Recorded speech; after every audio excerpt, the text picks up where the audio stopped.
আসসালামু আলাইকুম। এটিএন বাংলা সংবাদে সবাইকে স্বাগত জানাচ্ছি মার্জিয়া মীরা। শুরুতেই বিআরবি কেবল সংবাদ শিরোনাম। ছাত্র জনতার আন্দোলনে গুলি চালিয়ে নিরীহ মানুষ খুনের দায়ে শেখ হাসিনা সহ 7 জনকে আসামি করে আদালতে হত্যা মামলা।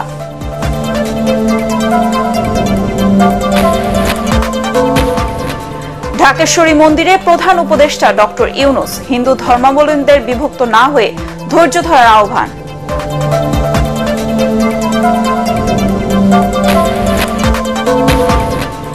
বাংলাদেশে ছাত্র জনতার গণ অভ্যুত্থানে যুক্তরাষ্ট্রের কোনো হাত নেই বলেন হোয়াইট হাউসের কর্মকর্তা।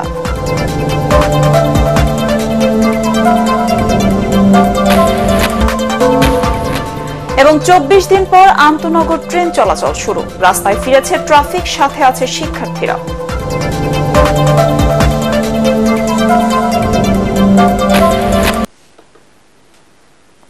শুনছিলেন বিআরবি কেবল সংবাদ শিরোনাম, এবার বিস্তারিত। ছাত্র জনতার আন্দোলনে গুলি চালিয়ে নিরীহ মানুষকে হত্যার দায়ে শেখ হাসিনা, ওবায়দুল কাদের, আসাদুজ্জামান খান কামাল সহ 7 জনকে আসামি করে মামলা হয়েছে। ঢাকার সিএমএম কোর্টে রাজধানীর মোহাম্মদপুরে নিহত এক দোকানের পক্ষে এ মামলা করেছেন ওই এলাকার বাসিন্দা এসএম আমির হামজা। গণ অভ্যুত্থানে পদত্যাগ এবং দেশ ছেড়ে চলে যাওয়ার পর শেখ হাসিনার বিরুদ্ধে এটি প্রথম মামলা। আরো জানাচ্ছেন কেরামতুল্লাহ বিপ্লব।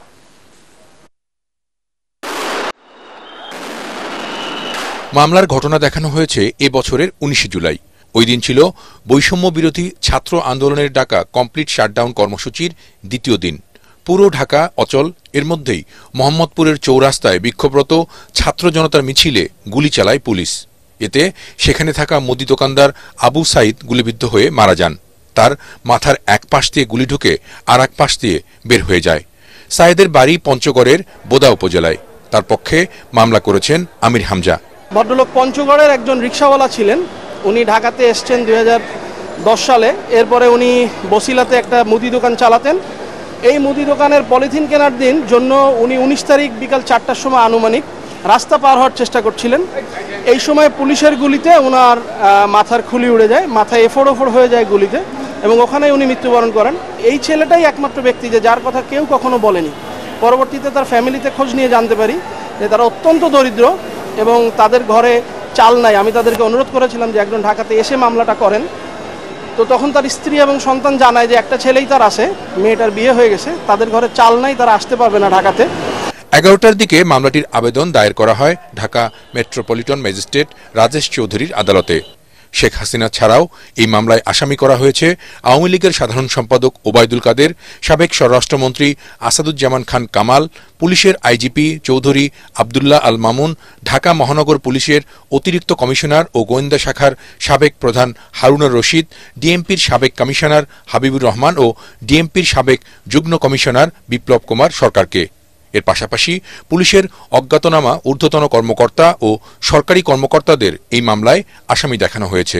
আমরা বলেছি যে হুজুর আদালত, আপনারা অবশ্যই অবগত আছেন যে বাংলাদেশে যে একটা নৃশংস যে ঘটনা ঘটেছে, পুলিশ নির্বিচারে গুলি চালিয়েছে, এবং আমরা যে মামলায় আসামি করেছি তারা বিভিন্ন গণমাধ্যমে আপনারা দেখেছেন, ওনারা সরাসরি নির্দেশ দিয়েছেন ছাত্র এবং জনতাকে গুলি করার জন্যে। আমরা এই আসামিদের বিরুদ্ধে আইন আমলে নিয়ে মামলার একটি এফআইআর দেওয়ার জন্য আমরা বিজ্ঞ আদালতের নিকট আমরা নিবেদন জানিয়েছি। দায়েরের পরপরই আদালতে মামলাটির শুনানি অনুষ্ঠিত হয়। পদত্যাগ করে দেশ ছেড়ে পালিয়ে যাওয়ার পর সাবেক প্রধানমন্ত্রী শেখ হাসিনার বিরুদ্ধে এটি প্রথম মামলা। কেরামতুল্লাহ বিপ্লব, এটিএন বাংলা, ঢাকা। দর্শক, এই মুহূর্তে ঢাকা সিএমএম কোর্টে আছেন সহকর্মী মুশফিকুর রহমান। আমরা সরাসরি চলে যাচ্ছি তার কাছে। মুশফিক, মামলার আদেশ কখন হবে এবং আইনজীবীরা কি বলছেন?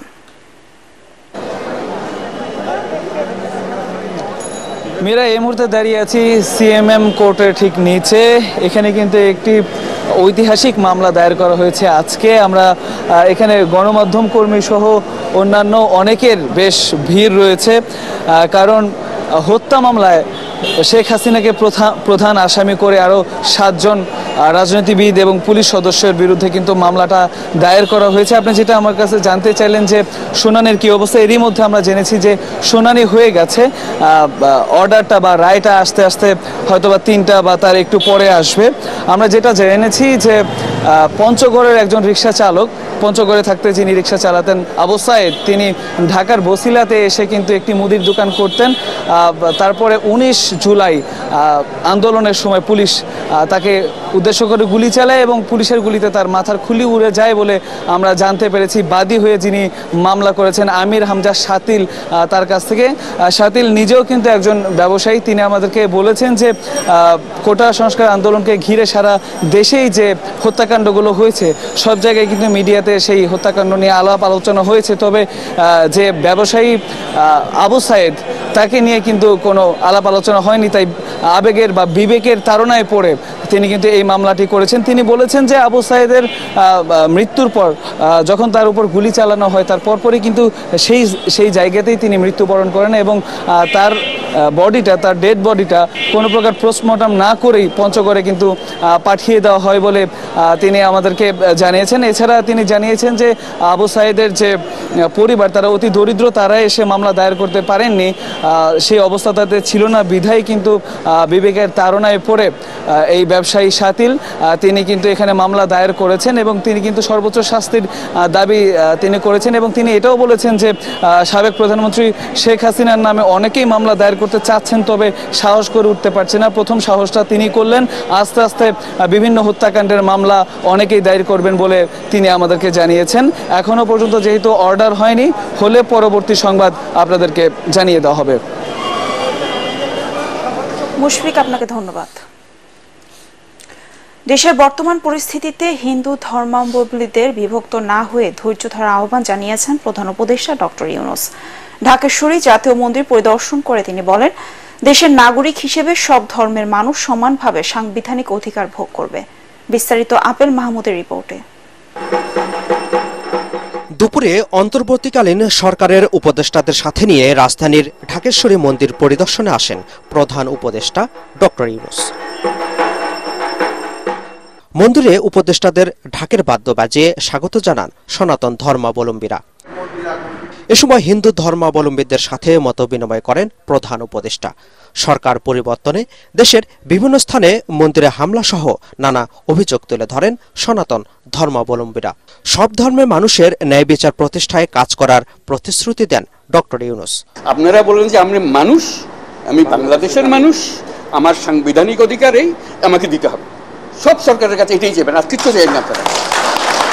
আমাদেরকে বলতে হবে আমাদের গণতান্ত্রিক অধিকার প্রতিষ্ঠিত হবে, সেটা পেলে আমাদের বাক স্বাধীনতা প্রতিষ্ঠিত করতে হবে। যেগুলো আছে এগুলো করে আমরা নতুন কিছু অধিকার, আমাদের হিউম্যান রাইটস প্রতিষ্ঠা করতে হবে, মানবিক অধিকার প্রতিষ্ঠিত করতে হবে। বর্তমান পরিস্থিতিতে সবাইকে ধৈর্য ধরার আহ্বানও জানান তিনি। আপনি যত কিছু বলেন, ওই একটা ক্ষোভ করতে আরম্ভ করবেন, তারা মজা পেয়ে যাবেন। ওই মজার খেলাতে আমাদেরকে নিয়ে যাবেন না। আমরা এসেছি যে এক মানুষ, এক অধিকার, এর মধ্যে কোনো পার্থক্য করা যাবে না। আমাদেরকে একটু সাহায্য করেন, আপনারা ধৈর্য ধরেন, করতে পারলাম কি পারলাম না সেটা পরে বিচার করেন, যদি না পারি আমাদেরকে দোষ দিবেন। সনাতন ধর্মাবলম্বীদের সব ধরনের সমস্যা সমাধানেরও আশ্বাস দেন প্রধান উপদেষ্টা doctor Yunus. Apple Mahmud, ATN Bangla, Dhaka. Awami লীগের সাধারণ সম্পাদক ও সাবেক সেতুমন্ত্রী ওবায়দুল কাদের এবং সাবেক স্বরাষ্ট্রমন্ত্রী আসাদুজ্জামান খান কামালের ওপর নিষেধাজ্ঞা চেয়েছেন মার্কিন কংগ্রেসের 6 সদস্য। দেশটির অর্থমন্ত্রী জেনেট ইয়েলেনকে চিঠি দিয়েছেন দেশটির পার্লামেন্ট সদস্যরা। বিনা উস্কানিতে শিক্ষার্থীদের আন্দোলনে হামলা ও পুলিশ বিজিবিকে আন্দোলনকারীদের দেখা মাত্র গুলির নির্দেশ দেওয়ার দায়ে তাদের উপর নিষেধাজ্ঞা জারির এই আহ্বান জানানো হয়। কংগ্রেসের এই সদস্যরা হলেন Lloyd Doggett, Edward J Markey, William R Keating, কিস ভন হলেন, জেমস পি ম্যাকগভার্ন ও অল গ্রিন। লয়েড ডগেট তার এক্স অ্যাকাউন্টে চিঠিটির অনুলিপি প্রকাশ করেছেন।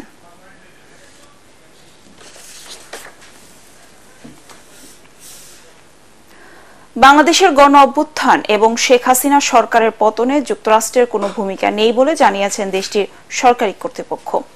সেন্ট মার্টিন দ্বীপ নিয়েও তাদের আগ্রহ নেই বলে জানানো হয়েছে।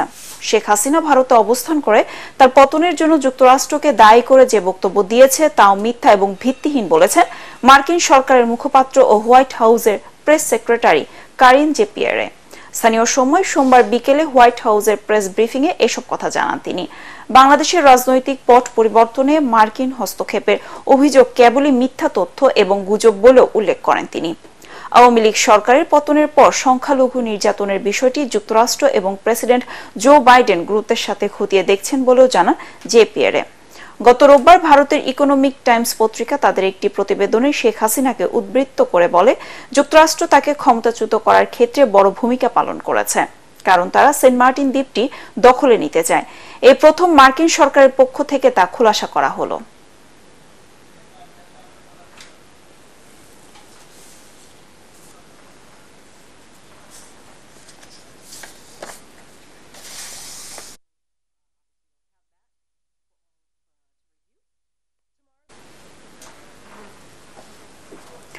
অন্তর্বর্তীকালীন সরকার উপদেষ্টা হিসেবে শপথ নিয়েছেন ফারুকি আজম বীর প্রতীক। বেলা 11টায় বঙ্গভবনে তাকে শপথ বাক্য পাঠ করেন রাষ্ট্রপতি মোহাম্মদ শাহাবুদ্দিন। শপথ অনুষ্ঠান পরিচালনা করেন মন্ত্রিপরিষদ সচিব মোহাম্মদ মাহবুব হোসেন। নিয়ম অনুযায়ী প্রথমে উপদেষ্টা হিসেবে দায়িত্ব পালনে এবং পরে গোপনীয়তার শপথ নেন ফারুকি আজম। শপথ গ্রহণ শেষে শপথ বইয়ে সই করেন নতুন উপদেষ্টা। ফারুকি আজমের শপথের মধ্য দিয়ে অন্তর্বর্তীকালীন সরকারের 17 সদস্যের উপদেষ্টা পরিষদের সবার শপথ গ্রহণ শেষ হলো।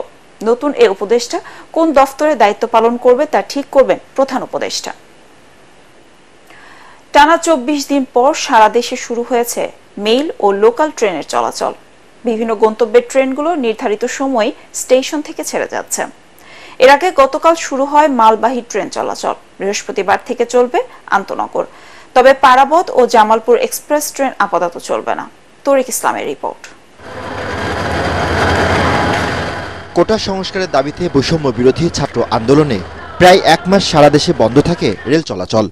সকাল থেকে সীমিত পরিসরে চালু হয় রেল সেবা। প্রথম দিন কমলাপুর রেল স্টেশন থেকে ছেড়ে যায় ব্রাহ্মণবাড়িয়াগামী তিতাস, চট্টগ্রামগামী কর্ণফুলী ও দেওয়ানগঞ্জ কমিউটার ট্রেন।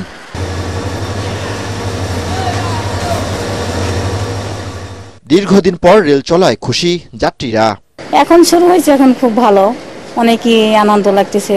22 দিন পরে আজকে বাড়ি যেতে পারছি। এখানে আটকে ছিলাম 22 দিন ধরে। হুটহাট কোনো কারণে ট্রেনটা বন্ধ হয়ে যাক এটা চাই না আমরা কখনো। আমরা চাচ্ছি যে সেবা, রেলের সেবাটা একটু উন্নত হোক।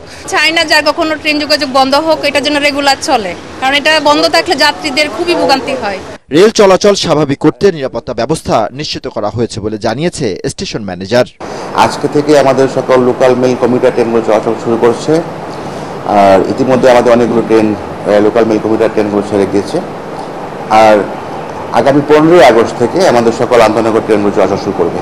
আমাদের রেলওয়ে পুলিশ এবং বাংলাদেশ রেলওয়ে ডিভিশন নিরাপত্তা বাহিনী RNB সবাই সম্মিলিতভাবে চেষ্টা করছি যেন একটি সুন্দর, স্বাচ্ছন্দ্যময় এবং নিরাপদ রেল ট্রেন যাত্রা উপহার দেওয়া যায়। বৃহস্পতিবার থেকে চালু হবে আন্তনগর ট্রেন। চলছে অনলাইনে টিকিট বিক্রি কার্যক্রম। দীর্ঘদিন পর ট্রেন চলাচল শুরু হয় স্বস্তি জনমনে। সবারই প্রত্যাশা নতুন বাংলাদেশে আর কোনো আঘাত না আসুক, রাষ্ট্রীয় সেবা খাতে উন্নত হোক সেবার মান। তরিক ইসলাম, এটিএন বাংলা, ঢাকা। রাস্তায় ফিরেছে ট্রাফিক পুলিশ। আজ সকাল থেকে রাজধানীর সবকটি গুরুত্বপূর্ণ পয়েন্টে ট্রাফিক নিয়ন্ত্রণ করছে তারা। এতে রাস্তায় শৃঙ্খলা ফেরার পাশাপাশি পুলিশের উপর জনগণের আস্থা ফিরে এসেছে বলে জানান তারা। এ সময় আন্দোলনের সময় ক্ষতিগ্রস্ত পুলিশ বক্সগুলো দ্রুত সংস্কারের দাবি জানান তারা। এদিকে ট্রাফিক পুলিশের পাশাপাশি এখনো রাস্তায় রয়েছে শিক্ষার্থী, সামাজিক সংগঠন, আনসার ও বিমান বাহিনীর সদস্যরা।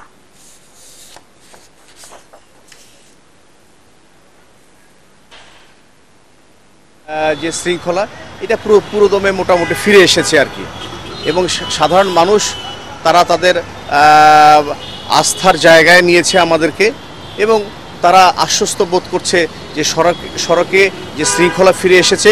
এর জন্য সাধারণ মানুষ, বিভিন্ন শ্রেণী পেশার মানুষ আমাদেরকে ধন্যবাদ দিচ্ছে। আমরা শুধু যারা পুলিশ আছে তাদেরকে হেল্প করার জন্য আছি। আর এটা হচ্ছে যতদিন তারা স্বাভাবিক না আসে অতদিন আমরা তাদেরকে হেল্প করে যাব। আমাদের সহযোগিতা যখনই চাইবে সাধারণ শিক্ষার্থীরা পুলিশের পাশে আছেই, সাথে থাকবেই। সাম্প্রতিক বন্যায় সিলেটের মৌলভীবাজারে ক্ষতিগ্রস্ত হয়েছে 200 কিলোমিটার পাকা সড়ক। পানির তোড়ে ইটের খোয়া বের হয়ে সৃষ্টি হয়েছে বড় বড় গর্তের। রাস্তা মেরামতে 150 কোটি টাকা লাগবে বলে জানিয়েছে এলজিইডি। মৌলভীবাজার থেকে সৈয়দ মহসিন পারভেজের তথ্যচিত্রে ব্যুরো রিপোর্ট। উজান থেকে নেমে আসা পাহাড়ি ঢলে জুন মাসে প্লাবিত হয় মৌলভীবাজারের কয়েক উপজেলার অসংখ্য এলাকা। 1.5 মাস পর হাকালুকি হাওর এলাকায় পানি কমতে শুরু করায় জেগে উঠেছে ডুবে যাওয়া রাস্তাঘাট। দৃশ্যমান হতে শুরু হয়েছে ক্ষয়ক্ষতির পরিমাণ। ক্ষতিগ্রস্ত হয়েছে জেলার 200 কিলোমিটার সড়ক ও 8টি ব্রিজ কালভার্ট। গাড়ি লয়ে পরশুদিন উল্টে গেছিলাম, তারপরে গাড়ি নষ্ট হয়েছে, এর মধ্যে অনেক পানির লাগে বাসাও যেতে পারি না। বারবার আমরা এই বন্যা ক্ষতিগ্রস্ত হইতাছি। আমরা দাবি হইল মনে হয় এই এলাকার আমরা রাস্তাটা উঁচু, রাস্তাটা যদি উঁচু হয় মোটামুটি আমরা একটু তো নাইলে আরামে চলাফেরা করতাম। ক্ষতিগ্রস্ত সড়ক মেরামত করতে কয়েক বছর সময় লাগবে বলে জানিয়েছেন স্থানীয় সরকার প্রকৌশল অধিদপ্তরের এই কর্মকর্তা। এই ক্ষতির পরিমাণটা নির্ধারণ করে পরবর্তী এটা মেরামতের জন্য আমরা হেডকোয়ার্টার তথ্য পাঠাবো। সেই অনুযায়ী আমাদের বরাদ্দ আসলে প্রকল্প অনুযায়ী বরাদ্দ আসলে আমরা সেটা বাস্তবায়ন করে আমরা পরবর্তী খুব যত দ্রুত সম্ভব এই রাস্তাগুলো মেরামত করব। ভাঙাচোরা সড়কে রয়েছে দুর্ঘটনার ঝুঁকি। গন্তব্যে পৌঁছাতে প্রায় দ্বিগুণ সময় লাগছে মানুষের, বেড়েছে পরিবহন ভাড়াও। Bureau report, ATN Bangla. এবার আল আরাফ ইসলামী ব্যাংক অর্থ সংবাদ।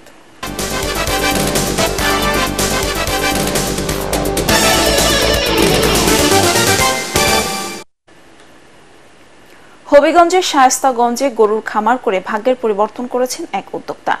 শুধু দুধ বিক্রি করে মাসে আয় করেন 1,20,000 টাকা। বর্তমানে তার খামারে রয়েছে উন্নত জাতের 35টি গরু। হবিগঞ্জ প্রতিনিধি আব্দুল হালিমের রিপোর্ট, জানাচ্ছেন তামান্না জেনিফার। 2018 সালে একটিমাত্র বকনা বাছুর দিয়ে গরুর খামার শুরু করেন শায়েস্তাগঞ্জের নসরতপুর গ্রামের Abdul Mosabbir. Brothers agro farm নামে তার এই খামারে এখন প্রতিদিন বিক্রি হচ্ছে 260 লিটার দুধ। এ থেকে 60,000 টাকা বেতন নেন তিনি। বাকি টাকা ব্যয় হয় খামারের 3 কর্মচারীর বেতন ও অন্যান্য কাজে। আমি ধরেন লেখাপড়া ধরে ইন্টারমিডিয়েট পর্যন্ত পড়ছি, কিন্তু ইন্টারমিডিয়েট এখন পাস করে 60,000 টাকা বেতন মনে পাওয়া সম্ভব না, বৈধ ভাই। মাশাআল্লাহ, আপনারা আমি আল্লাহর রহমতে আমি প্রতি মাসে 60,000 টাকা বেতন নেই। আব্দুল মুসাব্বিরের গরুর খামার দেখে অনুপ্রাণিত হয়েছেন এলাকার অনেক যুবক। এদিকে গরু পালনের মাধ্যমে মাংস ও দুধের উৎপাদন বাড়াতে নানা পরামর্শ দিচ্ছে জেলা প্রাণী সম্পদ বিভাগ। এই খামারের যেটা আয়, যে প্রফিটটা আসে, এই প্রফিট দিয়ে তার যথার্থ উপকারিতায় এবং হলো তার যে লাভবান সেই দিকটা আমরা এখানে দেখতে পাচ্ছি। এবং উনি এখানকার অনুকরণীয়। এখানে যারা খামারি আছে, আমি এখানে যাদেরকে এখানে ভিজিট করতে নিয়ে আসছি, যাদেরকে আমরা এখানে জ্ঞান লব্ধ করার জন্য নিয়ে আসছি, এখানে কিছু তারা শিখতে পারবে। আব্দুল মুসাব্বিরের মতে উদ্যোগী হয়ে পরিশ্রম করলে যে কোনো কাজে সফলতা পাওয়া যায়। Bureau report, ATN Bangla. এবার আন্তর্জাতিক সংবাদ।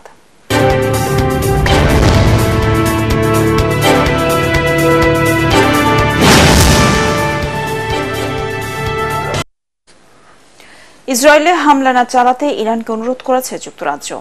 ইরানের নতুন প্রেসিডেন্ট মাসুদ পেজেশকিয়ানের সাথে এক ফোন কলে এই অনুরোধ জানিয়েছেন ব্রিটিশ প্রধানমন্ত্রী কিয়ার স্টারমার।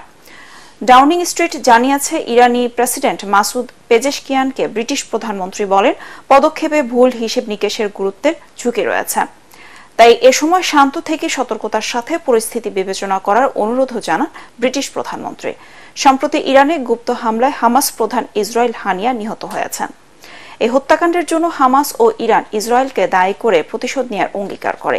এতে ইরান ও ইসরায়েলের মধ্যে বড় ধরনের সংঘাতের শঙ্কা তৈরি হয়েছে। লাভজনক হয় ঝালকাঠিতে গত কয়েক বছর ধরে জনপ্রিয় হয়ে উঠেছে লেবু চাষ। পেয়ারা আমড়ার পর এর চাষ করে স্বাবলম্বী হচ্ছেন চাষিরা। স্থানীয় বাজার সহ সারা দেশে এখানকার লেবুর চাহিদা থাকায় দিন দিন এর চাষে আগ্রহী হয়ে উঠেছেন কৃষকরা। ঝালকাঠি প্রতিনিধি HM নাসির উদ্দিনের পাঠানো রিপোর্ট, জানাচ্ছেন ফারহিন ইসলাম টুম্পা। দেশের দক্ষিণাঞ্চলের জেলা ঝালকাঠিতে বাড়ছে লেবু চাষ। ভীমরুলি, কীর্তিপাশা, খাজুরা, নবগ্রাম সহ 22 গ্রামে কান্দিবেট পদ্ধতিতে বাণিজ্যিকভাবে কাগজি লেবু চাষ করছেন কৃষকরা। বর্তমানে প্রতিটি লেবু বিক্রি হচ্ছে 1 থেকে 1.5 টাকায়, যা অন্য যে কোনো সময় 5 থেকে 10 টাকায় বিক্রি হয়। প্রতি বিঘা জমিতে লেবু চাষে খরচ হয় 40 থেকে 50 হাজার টাকা। বছরে আয় প্রায় 2 থেকে 2.5 লাখ টাকা। আমরা বাগানের ভিতরে লেবু চাষ করছি, লেবুর ফলন ভালো, অত্যন্ত লাভজনক। লেবুটার ব্যাপক চাহিদা রয়েছে। এখানে দূর দূরান্ত থেকে বিভিন্ন ব্যবসায়ীরা লেবু কেনার উদ্দেশ্যে আমাদের এলাকায় এসে থাকেন। বর্তমানে যোগাযোগ ব্যবস্থা উন্নয়নের কারণে এখানের লেবু চাষিরা অনেক লাভবান। লেবু চাষ সম্প্রসারণে কৃষকদের নানা পরামর্শ প্রশিক্ষণ দিচ্ছে কৃষি বিভাগ। অমৌসুমে লেবুর যখন চাহিদা বেশি হয়, লেবুর ফলন যখন কম থাকে, সেই সময় কিভাবে কৃষক ভাইরা লেবুকে আরো বেশি লেবু গাছে লেবু ধরবে সে বিষয়ে কিন্তু কৃষক ভাইদেরকে কিন্তু কৃষি সম্প্রসারণ অধিদপ্তরের পক্ষ থেকে পরামর্শ প্রদান করা হচ্ছে যে অমৌসুমে কিভাবে লেবুর ফলনটা বাড়ানো যায়। জেলায় চলতি মৌসুমে 92 হেক্টর জমিতে লেবুর চাষ হয়। এর বিপরীতে উৎপাদিত হয় 650 মেট্রিক টন লেবু। এর সাথে জড়িত প্রায় 2000 কৃষক। Bureau report, ATN Bangla. এবার পার্টেক্স খেলার খবর।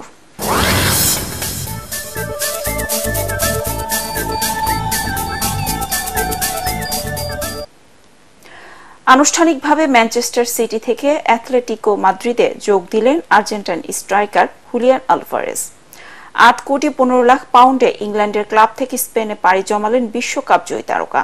তাতে ম্যান সিটির ইতিহাসে সর্বোচ্চ দামে বিক্রিত খেলোয়াড় হলেন আলভারেজ।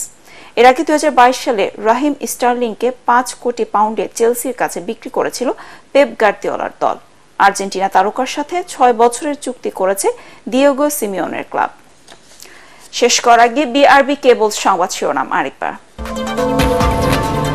ছাত্র জনতার আন্দোলনে গুলি চালিয়ে নিরীহ মানুষ খুনের দায়ে শেখ হাসিনা সহ 7 জনকে আসামি করে আদালতে হত্যা মামলা।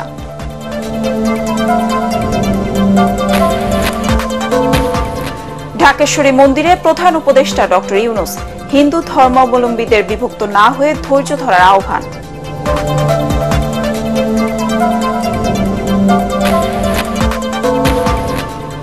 বাংলাদেশে ছাত্র জনতার গণ অভ্যুত্থানে যুক্তরাষ্ট্রের কোনো হাত নেই বললেন হোয়াইট হাউসের কর্মকর্তা।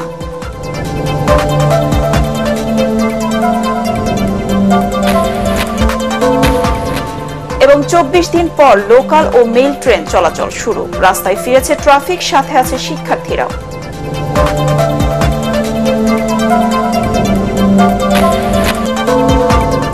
দুর্বৃত্তরা যেন দেশ সাম্প্রদায়িক সম্প্রীতি বিনষ্ট বা রাষ্ট্রীয় সম্পদ ধ্বংস করতে না পারে তা আমাদেরকে নিশ্চিত করতে হবে। দেশ আমাদের, দেশের সম্পদ আমাদের। নিজে সতর্ক থাকুন, অন্যকে সচেতন করুন। দর্শক, পরবর্তী সংবাদ দেখার আমন্ত্রণ জানিয়ে এখনকার মতো শেষ করছি। এটিএন বাংলা সংবাদ ইউটিউবে দেখতে ব্রাউজ করুন youtube/ATN বাংলা নিউজ। ধন্যবাদ সবাইকে।